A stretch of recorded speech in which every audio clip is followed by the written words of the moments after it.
তোমরা ভাবছো reels video update দিচ্ছি তোমার ভিউজ হচ্ছে না কেন? যখন তখন রিলস ভিডিও আপডেট দিলে ভিউজ হবে না।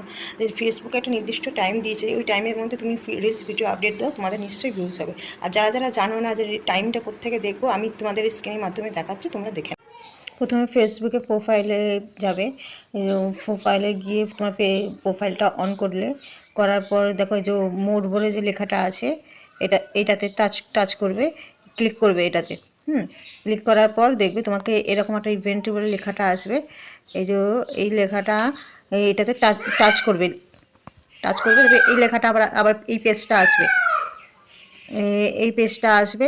এই পেজটা তুমি আবার টাচ করবে, টাচ করার পর দেবে এই যে তোমাকে ফেসবুকে কটার সময় রিলস আপডেট করতে বলেছে। এই দেখো এই যে এই টাইম দেখে তুমি রিলস আপডেট দেবে, তাহলে তোমার ভিউস আসবে। ঠিক আছে, আমি তোমাদের বোঝাতে পেরেছি, আশা করি বোঝাতে পেরেছি। টাটা।